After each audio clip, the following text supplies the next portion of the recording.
Okay, so as we're thinking of ways to grow our business, we talk about adding additional products, and in the physical product space, that can be very expensive because you're putting money out, sometimes months ahead of when you actually see the sale. But there is a way to do it where you could be selling something where there's no money up front, and that's with something called digital products. And sometimes there's kind of two different camps of the digital product people and the physical product people, but it doesn't necessarily have to be that way. So to talk more about the digital products, I brought someone who I guess you could say is on the digital side of things, but it doesn't have to be a divide. So Cassidy, thank you for coming on Maximizing E-commerce today. Thank you for having me. Yeah, super excited. So Cassidy, just real quick, can you describe for people what it is you do in the digital side of things? Yes. So I run the website succulentsandsunshine.com, and we teach people how to grow succulents no matter what climate they live in. So I've been doing this for about 7 years. And so we started out with ebooks, and then we kind of progressed into selling courses. And now we also have a membership as well. So everything that we sell is all digital. Okay, interesting. Now, for those who aren't familiar, what exactly is a succulent? What would be the Yes. definition? Well, the definition might be a little iffy. Probably the best way to Depends go on who you about it. ask. Yeah. So, but succulents are plants like aloe vera, jade. Some people might know like string of pearls. Mhm. So, um, plants that are generally drought tolerant. So they generally can go a long period of time without water. You'll usually find them in warmer climates and dry climates.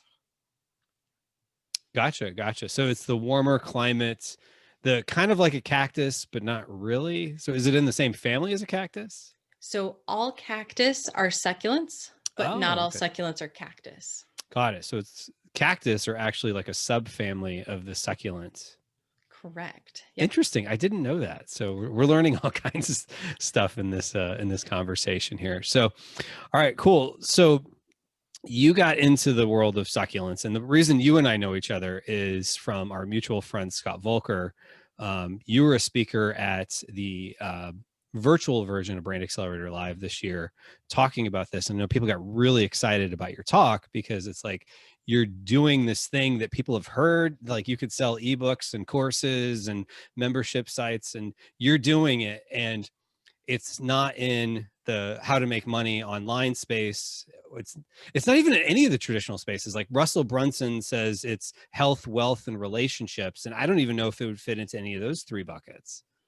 Probably not. I mean, there are people who have a very strong relationship with their plants. Right. So maybe it is on the Maybe if it's relationships. there, that'd be a stretch, but yeah, it really doesn't. And that's something that I've noticed kind of from day one going to conferences and things like that. Especially blogging conferences, people will say, "Oh, so what do you blog about?" And they say succulents, and they're like waiting for me to say more. I'm like, that's it, just Right. succulents. And usually people are shocked that I have enough to write about and all those fun things. But it is a surprisingly large niche. It's definitely a niche. We could go smaller if we wanted to, but yeah, it's definitely an unusual area to be. Okay. Gotcha. Now, did you get into that because you were saying, okay, there's an opportunity here, or is this around a passion you had? A little bit of both, I guess. So I started out just seeing them in magazines, seeing succulents pop up. So we kind of got into it at a good time. They started becoming popular. I didn't know that. I just saw them more frequently. Right. And then I bought a few, and I couldn't find the information that I was looking for on how to grow them indoors on a windowsill as opposed to outside in Southern California. So I started researching it and couldn't really find anything. And I'm a photographer by profession. So I was taking pictures of them. I was posting it on my blog at the time. And that's when I started kind of looking more at online business. So I'd found an ebook on how to make your first $5,000 online. I'm like, oh, this is really cool. So then I put analytics on my site because I'm like, yeah, we're going to get so many, photography clients, or I don't really know what my You goal weren't even was. really sure how you're going to monetize it at the time. Yeah. And once I put analytics on the site, I realized that I was already getting organic search traffic to these succulent posts.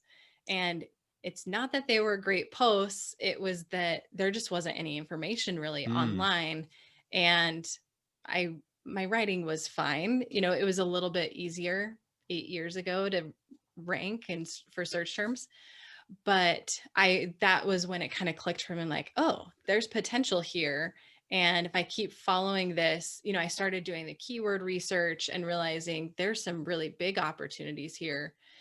And so that's when I made the shift from just like casually posting about them to being really intentional about the types of posts I was creating, looking for those keyword opportunities and doing more research and starting to write about them.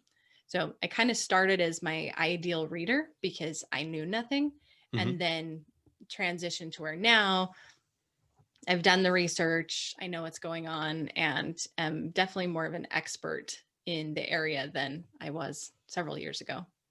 Gotcha. So you didn't let the I'm not the expert yet get in the way of you getting started with it all. Not with getting started. Oddly, the more I got into it, that's when I had more of that kind of imposter syndrome. Like, why on earth Mm, would anyone listen to me? But just over the years, I've met a lot of people who know a ton about succulents and realizing like they're not going to be teaching this. And so I've been able to, you know, utilize what I've learned from them and put it somewhere where people can find out about it. And, you know, there's a number of people who do still teach about succulents online. And there's not, I don't really feel any competition because everyone's taking a different angle. And a lot of the people who teach about succulents are growing them in Southern California. So for me, it's like no one's really talking about growing them indoors, or you might have like a random blogger or website here and there talk about it, but not as in depth as we do.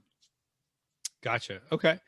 So this will be interesting. So I want to talk a little bit more about your funnel, I guess we could say, and Mm-hmm. then we'll dive the conversation to a little bit more of how someone who maybe they're on the physical side of things might incorporate this into it, because it's that, like we just said before, you're not in the health wealth relationships, that yours I think would be very fitting to how someone, if they're selling kitchen products or pet products or even something benign like maybe even screws. I don't know. I'm just kind of making that one up, but I'm sure we can dive into that and how someone might take this same philosophy. So walk us through how someone, once they've watched one of your blog posts, read one of your blog posts, um, how they get into your world to become a customer. Yeah. So they could watch a YouTube video. So Okay, so you there said is a watch there. there's, So you saved me. yes. Thank you.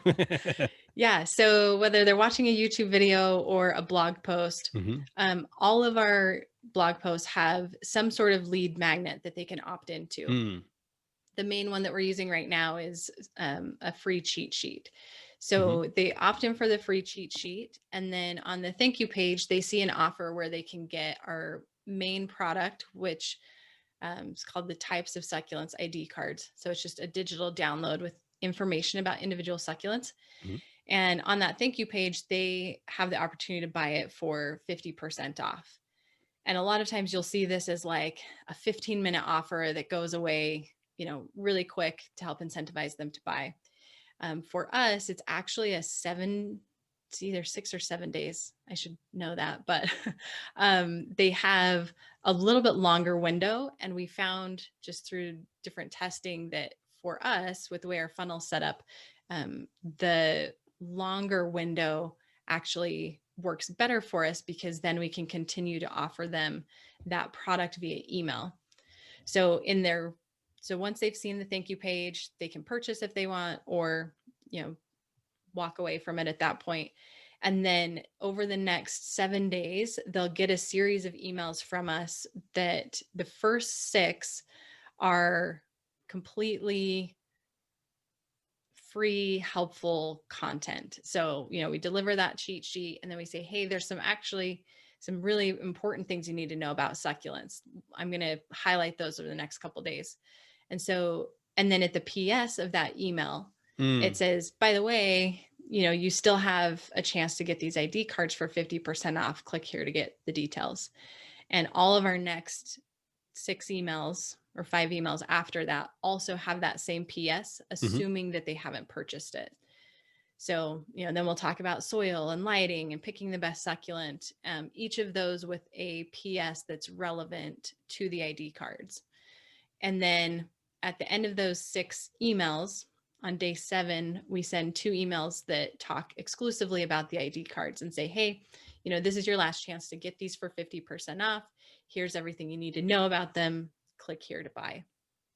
And we found that for us, running it that way instead of just your traditional like tripwire type offer, we actually were able to almost double our sales. So we'd still converted almost exactly the same on that thank you page. But Mm. then we have another group of people that buy through those emails. And I mean, it's a pretty substantial amount. So when we were split testing the 2 options, that definitely worked out a lot better. And the great thing is we're building up, a lot of rapport and trust with our audience, and they see what we have to offer. So we're usually sending them back to all of our top blog posts, really Hmm. trying to give them a foundation for what they need to know. Okay. Got it. So you're providing value with a little bit of a, oh, by the way, you can Mm-hmm. purchase this. So then they purchase that, say they purchase the ID cards, and the ID cards are all digital, right? So they just get an Right. email basically delivering it to them. Yep. Yeah. So they'll see it right on the thank you page, gives them an opportunity to download after they purchased, and then they get it via email as well. And in this particular case, we actually update them periodically. So they'll get emails from us from time to time saying, hey, we added a new card. You can click here to download it. Oh, got it. Got it. So they get basically like lifetime access to the cards and whatever is added. That's nice. Yes. Yeah. Okay, cool. So how do people get into your courses and your membership areas?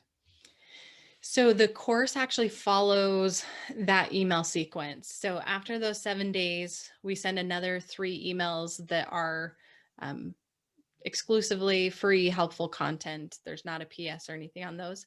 And then, let's see, I guess I would start on day 10. We actually have a more traditional sales email sequence for our course. So it's basically, here's all the like tip of the iceberg things. You do need to know all these things, but if you really want to go in depth and learn everything you need to know about succulents, sign up for our course. Hmm. So that happens, by day 15, 16, they know about the ID cards, they know about the course, and they know about our free content. And then the membership is one that we're working on. It's, well, actually, let me back up. So the course, we do also have it promoted a little bit throughout our website. We've been Hmm. testing having the open close cart model where it's only open a couple times a year versus just open evergreen.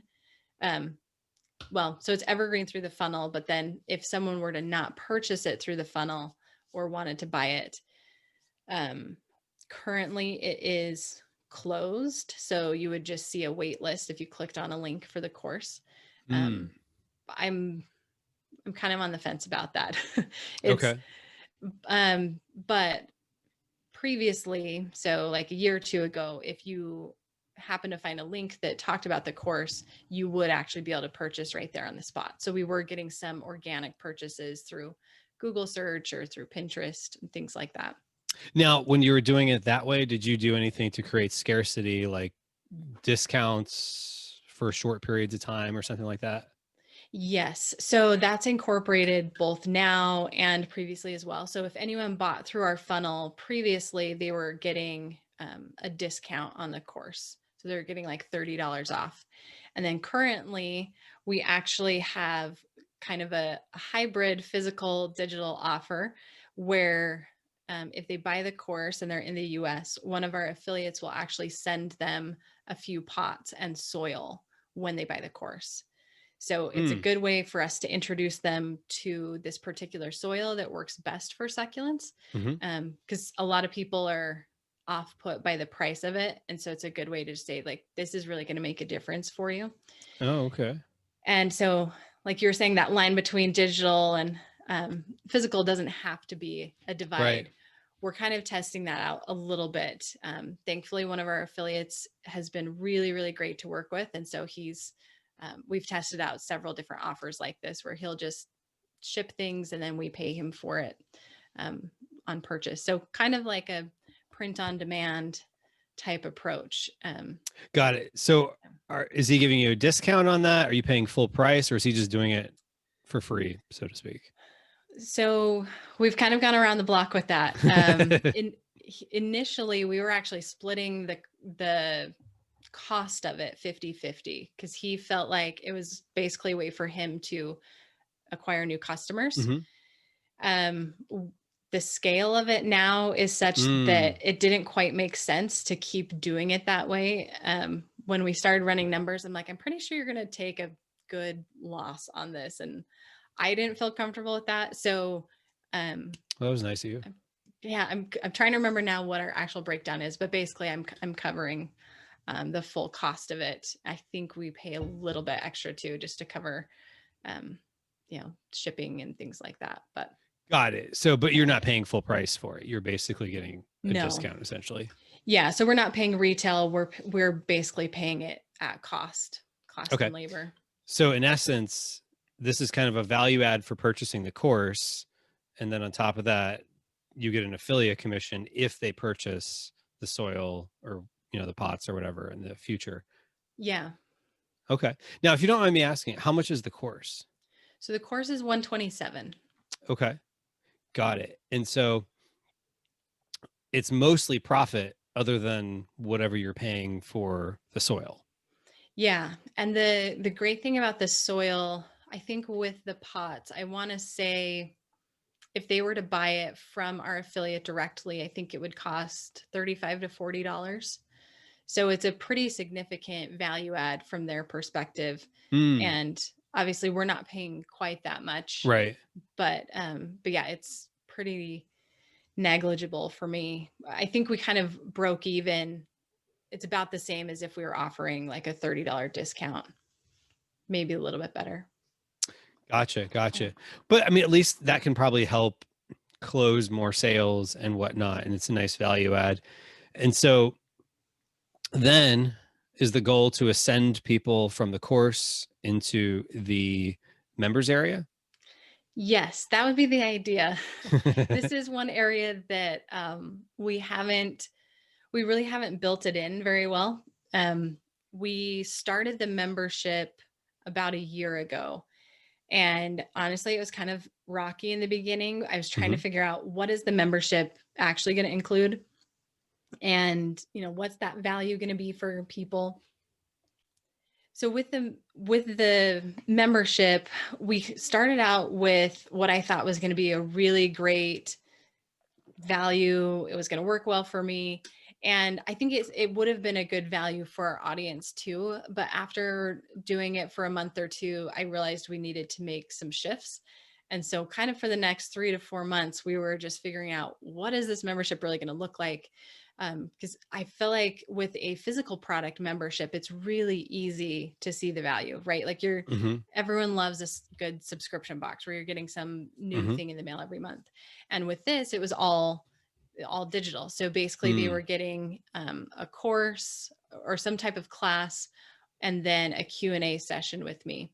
And eventually what it's worked into now is we have 2 live Q&A sessions. So a Zoom call and with me and the other club members.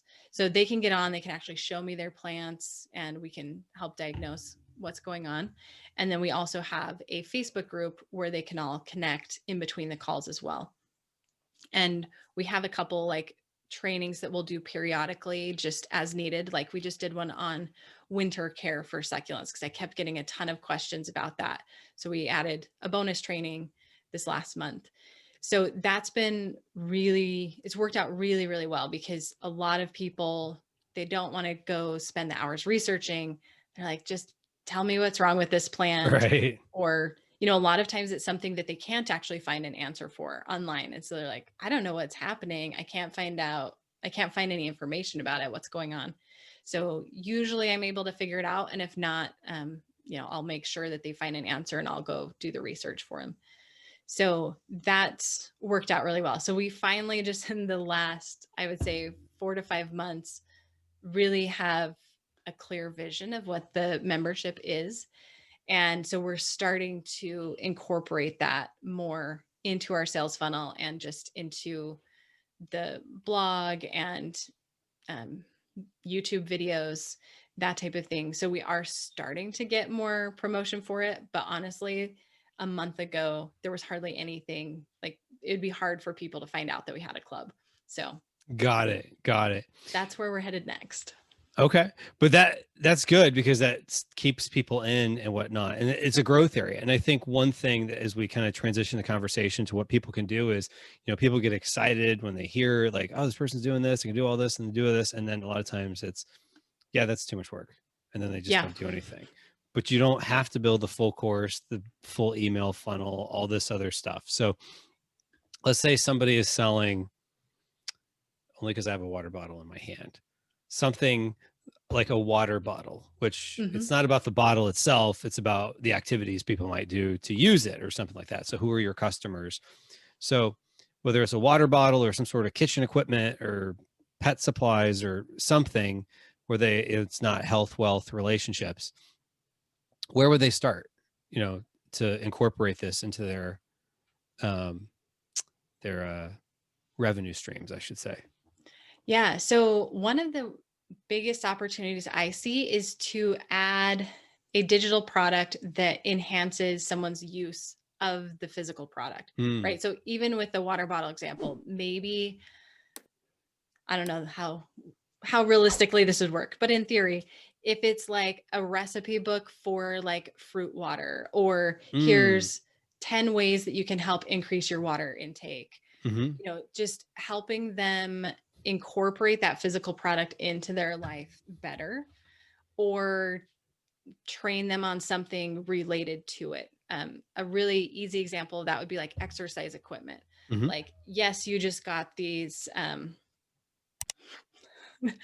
don't know, you just got a set of dumbbells, right? And so then maybe you offer, either for sale or for free, a digital product that says, here's like the 10 best exercises that you can start with.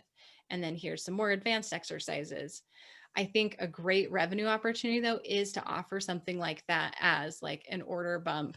So as they're checking out with whatever your physical product is, say, hey, for just $5 more, you can get our ultimate guide to X, Y, and Z.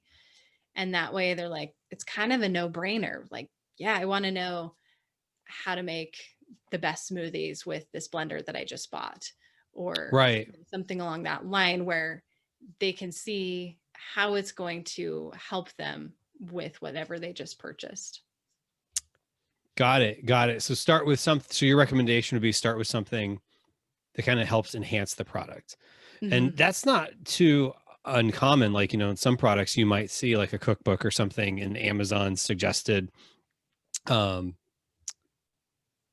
people that bought this also bought that, or, people sponsored products similar to this, or whatever the case is. So, I mean, that's definitely something people do. And, on Amazon, the hard part is you don't necessarily get the opportunity to do that unless this was like a Kindle book. But at the same time too, if this is your own website, this is something you could add very simply. There's plugins and whatnot, or whatever the case is, that can help you with these type of order bumps. Now, one of the values in doing something like this too is creating a list. And so this can help you become profitable with creating a list. And those people that, maybe buy your How to Hydrate ebook would be the same people that might buy your water bottle later on, which gives you a little bit of a competitive edge. So as people are trying to figure this out, like, okay, what do I write about in it? So I've got my hydration guide. What do I put in it? Like, where would you go, or where would you recommend people go to figure out their content within the guide, or whatever it is? Yeah, honestly, I would go to your customers. So you can I found you can reverse engineer the things that your customers are asking you and try and figure out like what is really their core question. So basically you could take your FAQs, and some of it may be like super specific to the product, but maybe they're asking like, is this water bottle going to keep my water cold for a long time? And they need to know that because they're driving around all day, or they're taking it out on a run and it's super hot outside, or, whatever it may be. So kind of trying to step backwards a little bit from what the customer is asking, and then use that to better educate them. I think you can also, if you have that list, or if you have the ability to contact them, just asking them, hey, you've been using this for a while. What are some things related to it that you want to know more about? Or what kind of other things are you finding yourself doing with it?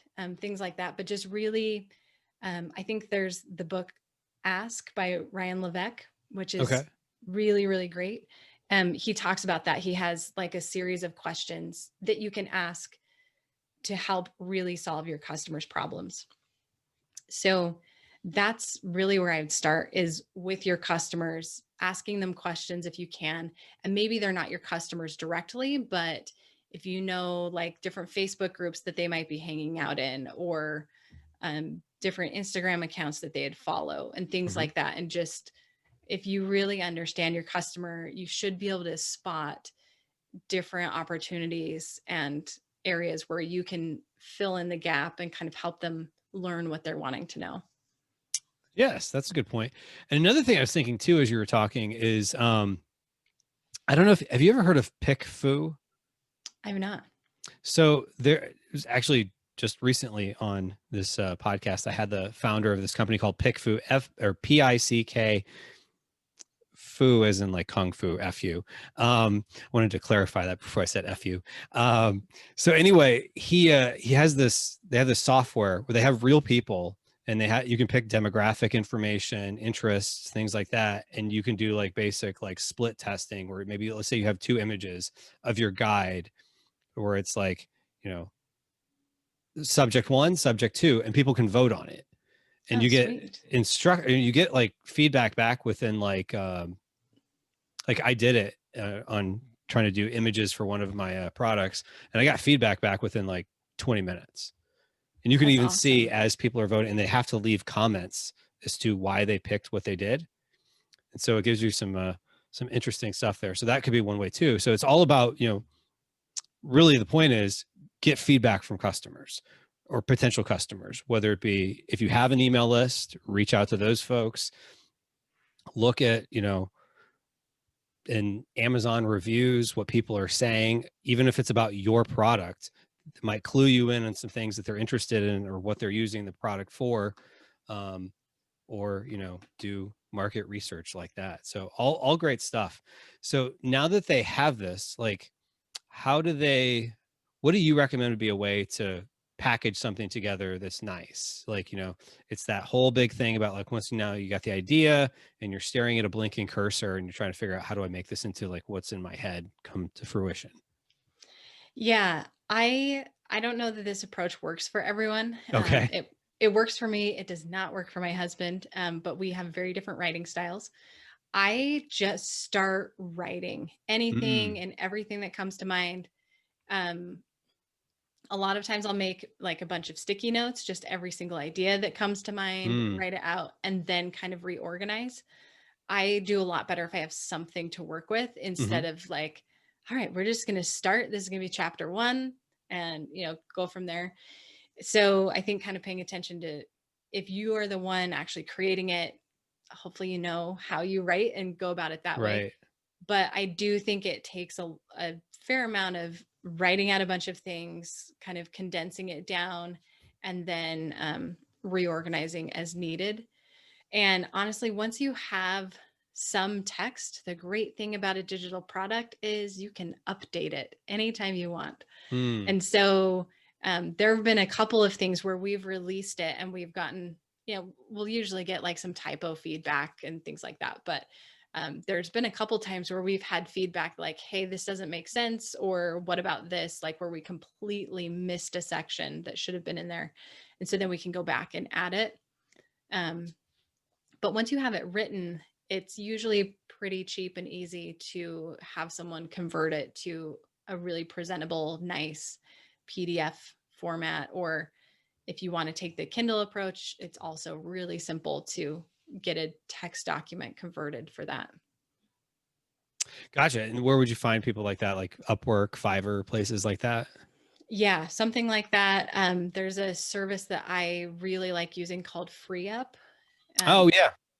it's like Upwork, but they have a pre-vetting process. So I feel Mhm. like the quality of people there is a little better. We have a couple different contractors that we use with them.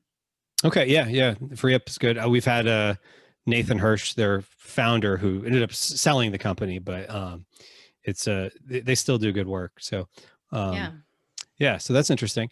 Um, all right. So now you've got it and now you start promoting it. So one of the things you described was this elaborate email sequence. Do you recommend people write out the whole sequence before they get started or start with one email and add more? I would recommend starting with at least 3 Okay. just to have something there. And depending on your website setup, hopefully those first 3 emails are fairly easy to write, Hmm. because you're just going to answer like the 3 biggest questions that Mm. your customers have. And then I personally like the approach, at least initially, of like, oh, by the way, I have something that you can buy Yes. too. Um, it I feel like it's forward enough that people who are ready to buy, they will buy, but it's not super in your face that it turns people off right away. Hmm. So I would say to write them out ahead of time if you can. It You could start without them. Right. But Right. I think ideally 3 is good. And so those would be 3 like content based emails, and Mm. then a fourth and fifth that are more sales emails. So the fourth email could be a shortened version of your sales page. And then the fifth is just a quick, hey, just want to remind you this ends tonight at midnight. And that's Right. it. Got it. So you do create scarcity at the end of that. Either they can't purchase it or their discount goes away. Um, in the case of our ID cards, it's that the discount goes away. Got it. Okay. And I've found it's one of those crazy things that like when there's scarcity, as much as sometimes it feels like we're being salesy or whatever the case is, but people do it. I mean, think about the holiday, like we're recording this, it's the end of October. We're about to go into the holiday season. What happens to sales in the e-commerce world after December 22nd? They go down because Gone. you have that scarcity of, all right, you're going to miss the Black Friday sale. You're going to miss out, getting stuff on time to your friends and family. And so, that scarcity definitely helps. And so it's like people are more likely to respond to the potential of losing something than they are to gaining something in a lot of cases. So people don't want to lose it, even if it's a discount that they never realized that they had to begin with. But it's just people don't want to lose out. And so, oh, I better grab that. I mean, I have family members who are very responsive to those type of things. Yeah. And especially, I mean, especially if you are presenting them something that they're already interested in Right. looking at, it's almost a no-brainer. It's just like, okay, yeah, I really want to know this information. Now is definitely a great time to have this special offer. So it does make a difference for sure. We definitely saw an increase in sales once we started implementing that. Initially, it was just this one-page tripwire offer. Hmm. And when we went from not having, the kind of countdown or timer on it to having it, we noticed a big increase. And then same with adding the email sequence in Mm, after. gotcha. Gotcha. This is all good stuff. This is all good stuff. So basically, as I'm understanding it is whether you want to have members areas, which is a whole separate topic, or the course could be a whole different topic. The gist is just get started. You don't have to have the whole email sequence lined up. You need to just get out there and start talking to people. Really. Yeah. And the thing that's great about digital products is, like I said, it's really easy to update. So if for some reason it doesn't work or doesn't align with Mm, your audience, you're not out thousands of dollars, or have tons of inventory of this product that is not selling. You're probably out some time for sure. not to discount that. But as far as like actual cost of, products or, having to store things, it's really quick and easy to get going. It's easy to adjust, and you can promote it as much or as little as you want, and it doesn't affect your overall inventory or supply. So it's as simple as like sitting down to write something or hiring someone to write something and just getting it out there. If you currently have a list of customers, you could run a promotion the day that, it's ready to launch and say, hey, we just launched this product. Here it Mm. is. And you already have instant feedback or people who can potentially buy it. So yeah, just starting with something is huge. I think a lot of people tend to overthink it, or like, oh my gosh, writing a book is so hard. But um the very first ebook I wrote, I think, was 30 pages long. It might be 40 now. It's not Mm. super long. Hmm. And we were selling it we did, and we still are selling it for $10. So Right. it doesn't have to be this massive thing. The important thing is that it's giving them something that they can then implement and walk away with, that they're happy about. Yeah, and I think too, for sometimes there's that hang up of like, oh, people can get this information on free on the internet, but sometimes people just want things organized in a different way. Or I feel that sometimes if I purchase something, I'm more likely to follow through on it than if I read a free blog post or something like that. Yeah. And that's probably one of the biggest uh, biggest arguments that we get when people are like, why would I buy your course? Like, I can just go watch YouTube videos. I'm like, go watch YouTube videos. You totally Sure. can. Like, you can absolutely do that. And those people are really just not our customers. Our customers are the ones who are like, I don't want to go have to find all of this myself. I just want you to tell it to me, and I want you to tell me exactly what I need to know. And I don't want to have to look any further. And so with both our course and our membership, those are the type of people that we're getting in there. And so they're so happy to not have to spend hours looking for Right. the perfect answer. And they know they can just go through the course and find it, or they can, reach out to me on the Facebook group or in our calls twice a month. And yeah, there's tons of stuff out there for free, but there's also people who are happy to pay you to just tell them what they need to know and no more. Yeah, that's such a good point, and it's a good mindset that people need to get into, of kind of getting over the idea that if you do this kind of creative, artistic endeavor, somewhat, is really what a digital product is. It's You're kind of putting yourself out there. And we're kind of doing that with physical products, but if you look at it, like, it's not bad on Amazon to have a 10% conversion rate. Well, if you flip that around, 90% of people looked at it and said, it's not for me. You know what? If you have a digital product, you might have some people say it's not for them, or you might have, people that argue with you, why should I buy this when I can get the videos on YouTube for free that say almost the same thing? Like you said, they're not your customer. It's the same thing as getting a 1-star review. It may upset you for a day, but it doesn't have to be the end all be all, because you want to ultimately serve the people who are paying, who are voting with their wallets, and not necessarily the people who aren't. So, if we keep using that mindset, I think that's going to be helpful in all this. Yeah, it's interesting you say that, because actually last week, a friend of mine was talking about this when we were talking about ways to promote the membership, and I'm like, yeah, but people, were saying this or this or this, and he's like, you're not trying to sell to the people who are never going to buy. Right. You're trying to sell to your customers. And so handling some of these objections, he's like, you're not selling to non-buyers, you're selling to buyers. Hmm. And it seemed like kind of an odd distinction, but it really made sense, where it's like, you're not trying to convert those people that are on the far end. They're never going to buy anything. You want to just push the people who are already probably going to buy from you to take that step. And it was a good kind of mindset shift for me to be like, okay, yep. Like you're saying, we can ignore those 90% of people who aren't interested at all and just focus on the 10%.